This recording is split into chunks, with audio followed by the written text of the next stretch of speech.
mga ka-hunters, mga kaibigan natin, mga customer, lalo sa mga customer natin na may mga pending pa tayo na hindi pa tapos. Video tayo ngayon tungkol sa pinaayos ni Sir Asher J. Bailo na scope. Nakalimutan ko kung saan banda siya sa Iloilo dito. West Hunter 416 by 44 SF. Bali yung problema nito is hindi ko magana yung mga turret niya lahat dahil nasira yung balancer niya or yung tuser niya sa loob, kaya pinalitan natin. So ayun, nasira na natin. Papakita ko sa inyo kung gaano kaganda yung, kung kumana na ba yung mga tuser niya at saka na zero na siya natin. Bali nilagay ko siya muna sa airgun ng customer natin. C0 natin siya sa, tingnan ko muna sa rangefinder. Bali yung rangefinder na to is sa tropa din natin to. Bali sirang rangefinder to. Sabi ko sa kanya, dalhin mo sa akin sir at ayusin natin. So sandali po at i-rangefinder ko kung ilang meters yung sisiro. Mas malapit ko lang siya sisiro at yung airgun niya low output lang to eh. Shout out mo siguro sa huli ng video lang kung mag-shout out. 30 meters, nasa 30 meters siya. Papakita mga counter yan sa video. 30 meters yan yan.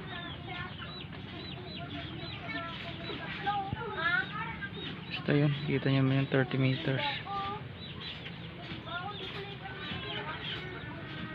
30 yards, 30 yards yan. Yun yung target natin. Ilalagyan ko ng sidecam mga counter para makita natin kung okay yung patama at yung pagsisiro nito ng scope na to. Sipo stational po, ikakabit ko muna yung sidecam natin. So yun mga counter, naset up na yung sidecam. Bali bipod lang yung gamit natin, hindi tayo nakagato.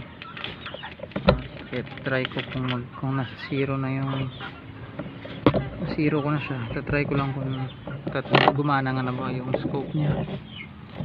At papakita ko mamaya na gagalawin natin yung up and down niya. Or hindi na siguro kasi na zero na eh. So first shot tayo mga counter. Sana tumama dahil medyo magalaw, medyo pagod tayo kakapump.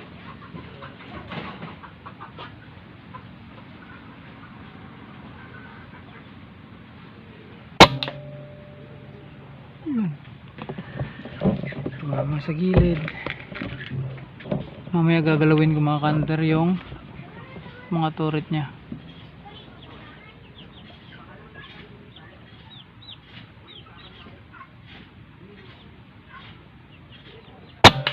Yes.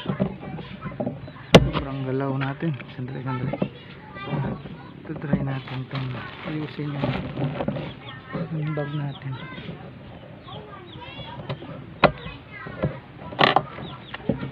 Testing tayo ulit mga counter.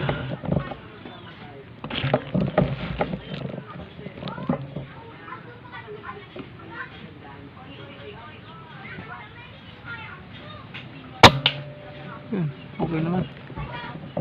Gumalaw lang tayo kaya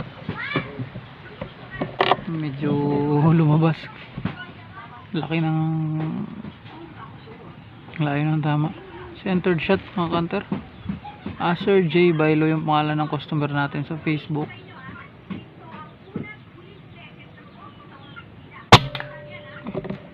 Lamang sa hangin to, sobrang lakas eh. Ayun, testing tayo kahit sobrang hangin. Zero ko siya pero binabantay ko lang yung hangin, sobrang lakas. Try ko pa ng mga counter na mapalapit yung tama.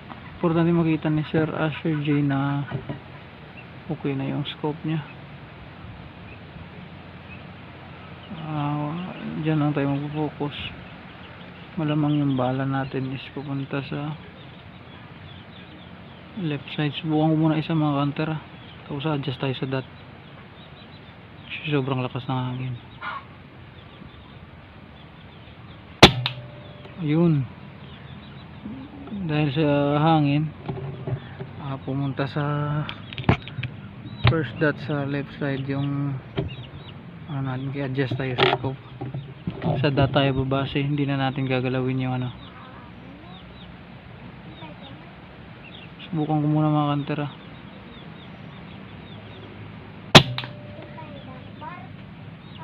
yun. So ayun yung butas, okay na siya. Bali maya maya papakita ko sa inyo mga kanter na gumagana yung mga turret nya.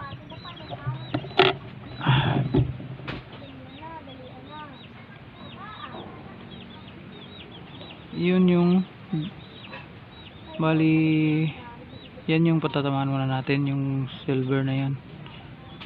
Subukan ko dito muna tayo. Yun, sa pole. So para makita nyo yung scope na gumagana mga kanter, pipihit ako sa papunta sa left side para makita nyo yung gumagalaw. Bali 7 clicks, 1, 2, 3, 5, 6, 7 left para makita nyo yung scope na gumagalaw. Yung hindi natin makita side cam kasi wala tayong gato, hindi natin nakagato. Yung babaril tayo doon, yung bala dapat tatama dito sa may left side banda.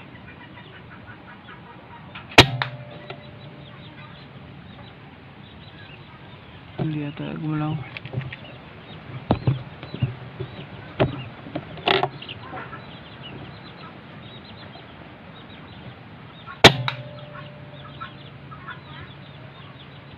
Yun pala. Yun na pala mga kanter, sa ilalim pumunta. Bukan ko nga sa gitna.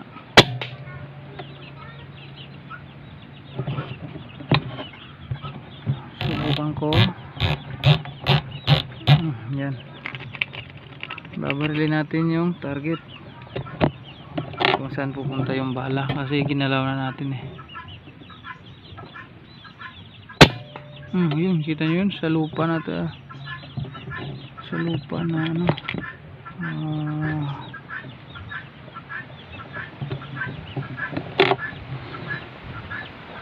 sa lupa na pumunta.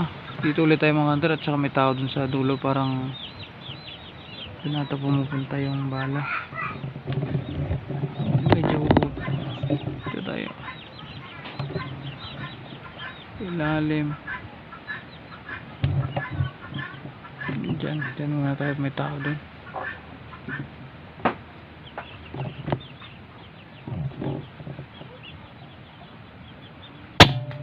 Yun, dito na tumatama sa sobrang layo ng mga kanter. Balik natin dito, mas maganda sa tubig.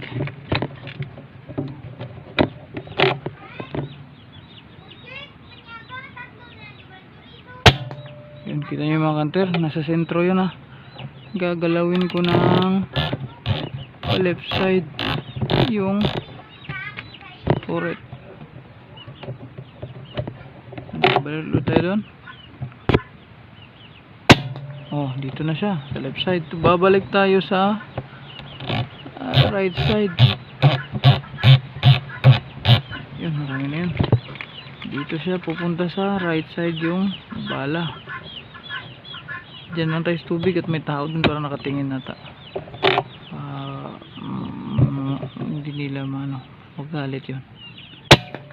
Yun, doon na ulit. Diyan tumama yung bala. Babalik ulit tayo sa left side mga kanter. Diyan pa rin tayo babaril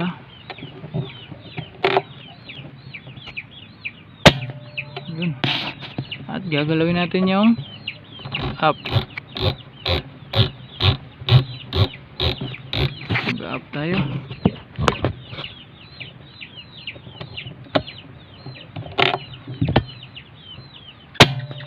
Yun, sobrang taas na. Babalik tayo sa ilalim. Diyan pa rin tayo babaril, pero sa ilalim na natin patatamahin yung bala. hindi na makita dahil sobrang ilalim ng antar. So yun, okay na yung scope ni sir. Yan lang muna siguro yung papakita natin.